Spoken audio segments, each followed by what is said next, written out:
I don't even know that people are capable of dealing with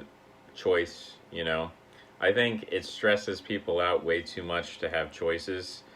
and most people think that they're capable of dealing with choices, but I think most people are not really capable of dealing with choices. And so already, like, the two-party system is stressful enough, and it's not that you couldn't vote for, just like it's not that you couldn't install Linux on your computer, but it's almost like the thought of like having to confront like the Pandora's box of like, oh my gosh, well, if I start looking at Linux, then I have to look at every alternative, and then which kind of Linux operate, like there's so many different like variations of Linux, and like the stress that is incurred by the opportunity of choice and the fear of choosing the wrong thing. I think for most people, that threshold of fear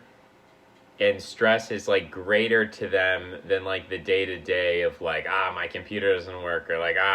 politics is terrible. You know, it's like they would rather complain about whatever it is, taxes, racism, whatever the issue that's most important to them. They would rather just complain passively about the system as it is and say like, no one's actually addressing the real issues, but to actually try to go outside of that, then it's like, oh man, now I have to think, now I have to make choices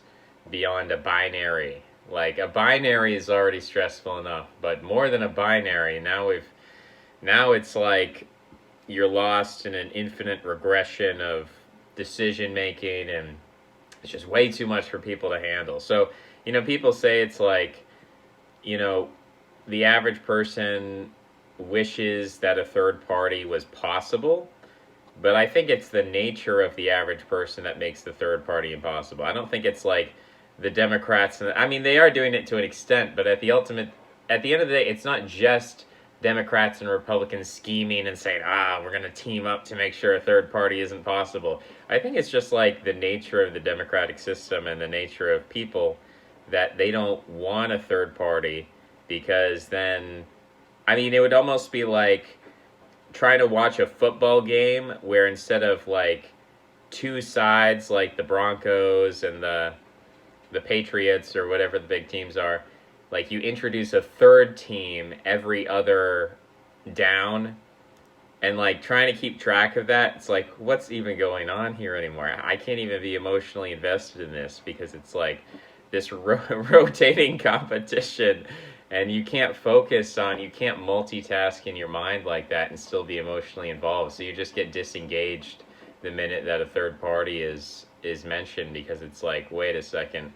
this is not a binary war. Like, as human beings, we're meant to understand, like, we got our friends, we have our enemies, and like that's it. There's two sides, up, down, heaven and hell.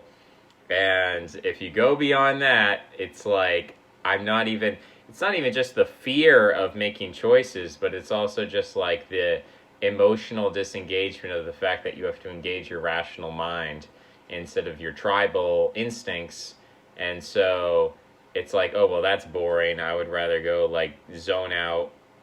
on TV, because basically I spent all of my rational instinct juice, not rational instinct, but my rational cognition juice was spent on my 8 hours of work, and now I'm home, and now it's time to de-stress and decompress.